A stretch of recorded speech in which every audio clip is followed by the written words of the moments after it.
بسم اللہ الرحمن الرحیم۔ السلام علیکم، welcome to my YouTube channel fun and knowledge میں خوش آمدید۔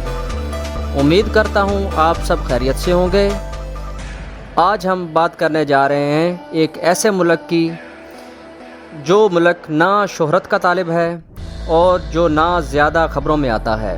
دنیا کے نقشے پر ایک ایسا ملک، مگر اس کے اندر چھپی کہانیاں، وہ راز، وہ حسن جو صدیوں سے پردے میں ہیں، جہاں ریت کے طوفان، پہاڑوں کی بلندی اور سمندر کی گہرائی سب کچھ ایک ساتھ ملتا ہے۔ ہم بات کرنے جا رہے ہیں عمان کی۔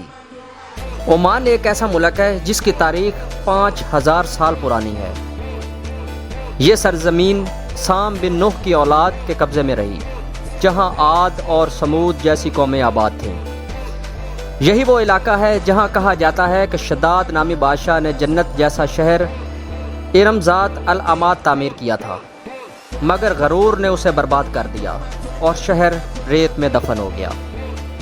ایک اور پر اسرار کردار کا تعلق بھی عمان سے جڑا ہوا ہے، سامری جادوگر، جو فرعون کے زمانے میں موسیٰ علیہ السلام کے مقابل آیا۔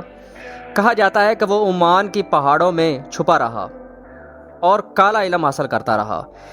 یہ سب داستانیں آج بھی عمان کے کچھ علاقوں میں سنائی جاتی ہیں، خاص کر ظفار اور نیزوی خطوں میں۔ اسلام کے ابتدائی دور میں عمان نے اسلام قبول کیا اور خلفائے راشدین کے زمانے میں یہ ایک پرامن اسلامی علاقہ بن گیا۔ آئندہ صدیوں میں عمان نے سمندری تجارت اور اپنی پہچان بنائی، خاص طور پر زنجبار، ہندوستان اور افریقہ کے ساتھ۔ 18ویں صدی میں عمان ایک طاقتور بحری سلطنت بن چکا تھا، جس کی بحری فوجیں مشرقی افریقہ تک جاتی تھیں۔ 1970 میں سلطان قابوس بن سعید نے اقتدار سنبھالا، ایک پڑھا لکھا، مغربی تعلیم یافتہ اور بصیرت رکھنے والا رہنما۔ اس نے عمان کو جدید دور میں داخل کیا، مگر اپنی تہذیب، لباس اور ثقافت کو برقرار رکھا۔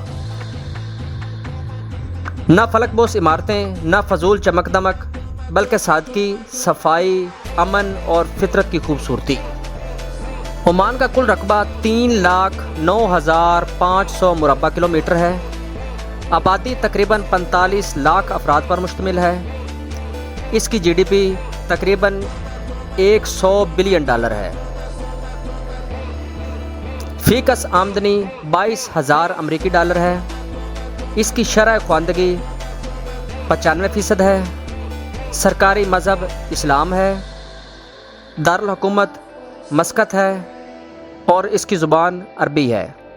اس کی کرنسی عمانی ریال ہے، جس کی قیمت دنیا کی سب سے مضبوط کرنسیوں میں شمار ہوتی ہے۔ عمان کی پہچان اس کے قلعے، ریت کے ٹیلے، بحیرہ عرب کے نیلے پانی، شاداب وادیاں، سرسبز پانی کے چشمے اور بہت کچھ۔ جب پورا مشرق وسطیٰ جنگ، سیاست اور انتشار کا مرکز تھا، عمان نے ہمیشہ امن پسندی کو اپنایا۔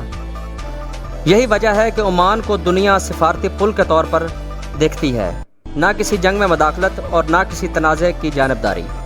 اس کا دارالحکومت مسقط، جس کی آبادی تقریباً 1.6 ملین 16 لاکھ افراد پر مشتمل ہے۔ مسقط عمان کا سب سے بڑا، سب سے ترقی یافتہ اور سیاسی و تجارتی مرکز ہے۔ یہاں جدید عمارتیں اور روایتی فن تعمیر کا امتزاج ہے۔ عمان کی فوجی طاقت رائل آرمی آف عمان، بحریہ کی رائل نیوی آف عمان، فضائیہ Royal air force of Oman. Oman کی فوج خلیجی ممالک میں نسبتاً چھوٹی مگر منظم اور تربیت یافتہ مانی جاتی ہے۔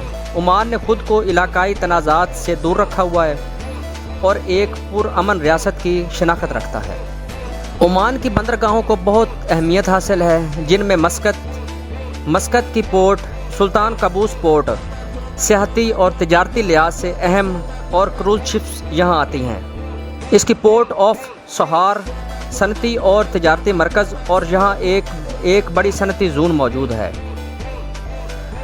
پورٹ آف دکم عمان کا ابھرتا ہوا اسٹریٹجک اور صنعتی بندرگاہ، چین، بھارت اور مغربی ممالک کی دلچسپی کا مرکز ہے۔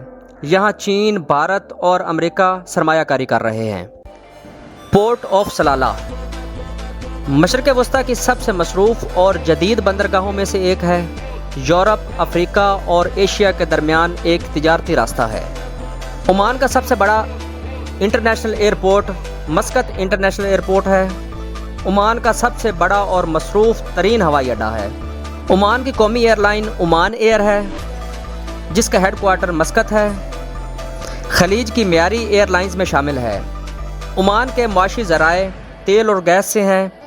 آمدنی کا سب سے بڑا ذریعہ تیل اور گیس ہے۔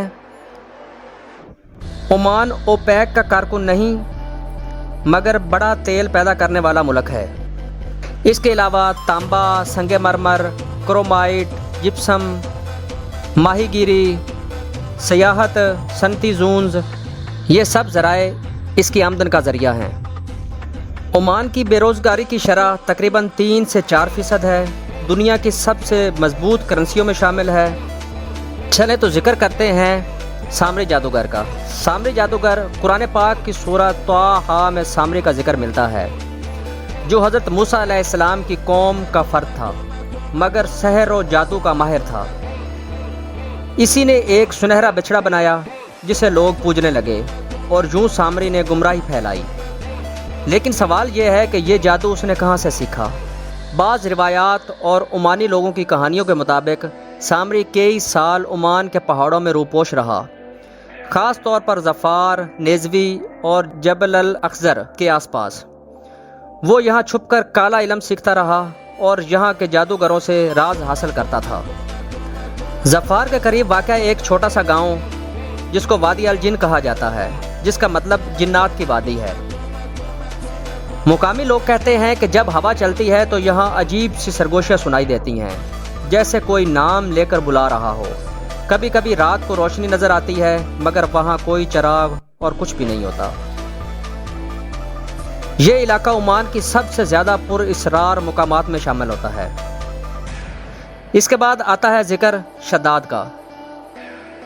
ریت میں چھپی ایک خفیہ سلطنت، شداد کی جنت۔ یہی وہ علاقہ ہے جہاں شداد بن عاد نے جنت ارم بنوائی تھی، ایک ایسی عظیم سلطنت جو سونے، چاندی اور ستونوں سے مزین تھی۔ مگر جب شداد نے اللہ کا انکار کیا تو ایک عظیم طوفان نے اسے اور پوری بستی کو ریت کے نیچے دفن کر دیا۔ یہ علاقہ آج بھی عمان کے جنوبی حصے میں موجود ہے۔ قرآن مجید میں سورہ الفجر میں ارم ذات العماد کا ذکر ہے۔ ترجمہ: کیا تم نے نہیں دیکھا کہ تمہارے رب نے قوم عاد کے ساتھ کیا کیا؟ ارم کے ساتھ جو ستونوں والے تھے۔ یہ ایک طاقتور، مغرور اور عظیم قوم تھی جنہوں نے اونچے ستونوں والے شہر بنائے تھے۔ ماہرین آثار قدیمہ کی تحقیق کے مطابق ناسا میں 1980 کے سیٹلائٹ اور آثار قدیمہ کے ماہرین نے عمان کے جنوبی حصے ابار نامی سلالہ کے قریب ابار نامی مقام دریافت کیا۔ اس جگہ کو اکثر ارم کا کھویا ہوا شہر یعنی لاسٹ سٹی آف ارم کہا جاتا ہے۔ ابار میں پانی کے ذخائر کے نیچے شہر کے آثار اور ستونوں والے ڈھانچے ملے ہیں۔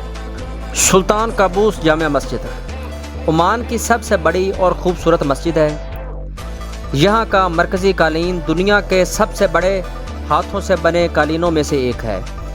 اندرونی حصہ اسلامی فن تعمیر کا شاہکار ہے اور غیر مسلم سیاح بھی وزٹ کر سکتے ہیں۔ مسقط کی لوکیشن اسے ساحلی خوبصورتی عطا کرتی ہے۔ یہاں کے ساحل اور سمندر کے کنارے بنے قلعے سیاحوں کو بہت بھاتے ہیں۔ عمانی بادشاہ کا شاہی محل جو ایک دلکش عمارت ہے۔ اس کے بعد ایک قدیم عرب بازار ہے جو آج بھی پرانی خوشبو، عود، لبان اور روایتی اشیاء سے بھرا ہوا ہے اور عمان کی تاریخ اور ثقافت کو اجاگر کرتا ہے۔ مسقط دنیا کے صاف ستھرے اور منظم دارالحکومتوں میں شمار ہوتا ہے۔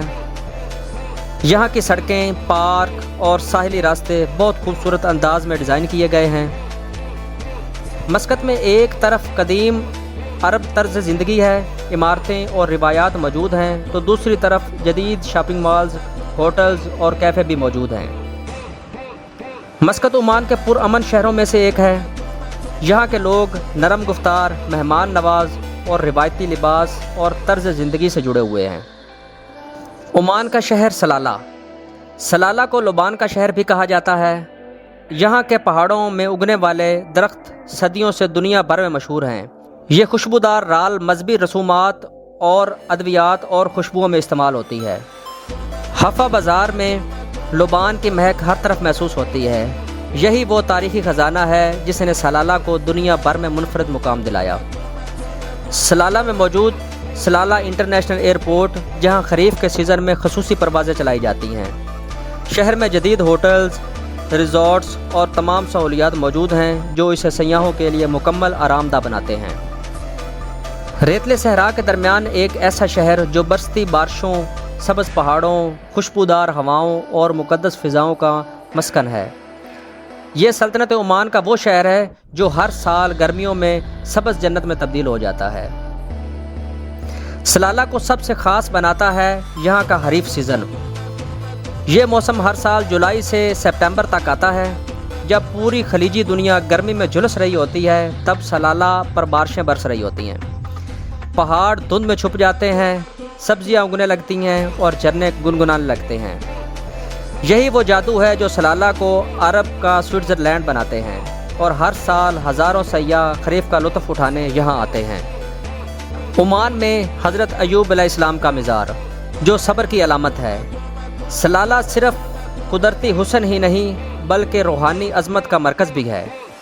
حضرت ایوب علیہ السلام کا مزار یہاں واقع ہے، وہ مقام جہاں اللہ کے نبی نے سخت بیماری اور آزمائش کے باوجود صبر، شکر اور عبادت کا پیکر بن کر وقت گزارا۔ یہاں ایک پہاڑی علاقہ جہاں پر یہ مزار موجود ہے، جہاں آپ نے اللہ کی عبادت کی، اور اسی مقام پر وہ چشمہ بھی موجود ہے جس سے اللہ تعالیٰ نے انہیں شفا عطا فرمائی۔ آج بھی زائرین اس مقام پر دعا کے لیے آتے ہیں اور حضرت ایوب علیہ السلام کے صبر کو یاد کرتے ہیں۔ یہ مزار سلالہ کی روحانی شناخت کا سب سے اہم پہلو ہے۔ آپ کو بتاتا ہوں عمان کی 10 عجیب مگر خوبصورت پابندیاں۔ سلطنت عمان ایک پرامن، خوبصورت اور مہذب ملک ہے، لیکن یہاں زندگی اتنی آزاد نہیں جتنی شاید آپ سوچتے ہیں۔ یہاں کچھ ایسی پابندیاں ہیں جو بظاہر عجیب لگتی ہیں، مگر جب ان کی اصل وجہ جانیں تو حیران بھی ہوں گے اور داد بھی دیں گے۔ گھروں کو صرف ہلکے رنگ میں رنگنے کی اجازت ہے۔ عمان میں آپ اپنا گھر گہرے یا شوخ رنگ میں نہیں رنگ سکتے۔ حکومت کی ہدایت ہے کہ سب گھروں کا رنگ سفید، کریم یا ہلکا خاکی ہو۔ اس سے شہر کا ایک خوبصورت، سادہ اور مہذب نظارہ قائم ہوتا ہے۔ مساجد میں لاؤڈ سپیکر صرف اذان اور خطبہ کے لیے استعمال کیا جاتا ہے۔ نماز کے دوران مکمل خاموشی رہتی ہے تاکہ آس پاس کے لوگ متاثر نہ ہوں۔ یہ قانون عبادت کی روح کو احترام دیتا ہے۔ عمان میں مقامی مرد اور خواتین عموماً سادہ، روایتی اور مکمل لباس پہنتے ہیں۔ عمان دنیا کی صاف ترین ممالک میں شمار ہوتا ہے، اور یہاں سڑک پر تھوکنا یا کچرا پھینکنا سخت جرم ہے۔ اس پر فوراً جرمانہ ہو جاتا ہے۔ پبلک جگہوں پر سگریٹ یا ویپنگ کرنا سخت منع ہے۔ صرف مخصوص سموکنگ زونز میں ہی یہ اجازت ہے۔ اپنی گاڑی کو عجیب اسٹیکرز، تیز ساؤنڈ یا شوخ رنگ میں سجانا عمان میں قانوناً جرم ہے۔ یہ قومی تہذیب کے خلاف سمجھا جاتا ہے۔ کچھ ساحلی علاقوں میں عورتوں کے لیے مخصوص دن یا اوقات مقرر ہوتے ہیں تاکہ وہ آرام دہ انداز میں لطف اندوز ہو سکیں۔ اگر آپ سیاح ہیں تو یاد رکھیں کہ حکومتی دفاتر، پولیس یا فوجی تنصیبات کی تصویر لینا منع ہے۔ یہ سیکورٹی قوانین کا حصہ ہے۔ عمان کی تقریبات یا گاڑی میں تیز میوزک بجانا، خاص کر رات کے وقت، غیر اخلاقی اور قانون کی خلاف ورزی سمجھا جاتا ہے۔ عمان میں شراب کا استعمال عام عوام کے لیے منع ہے۔ صرف لائسنس یافتہ ہوٹلوں یا غیر مسلموں کو خاص اجازت کے تحت دستیابی ہوتی ہے۔ ان پابندیوں کو سن کر شاید آپ کو حیرت ہو، مگر یہی اصول عمان کو باقی خلیجی ممالک سے منفرد، صاف، پرامن اور مہذب بناتے ہیں۔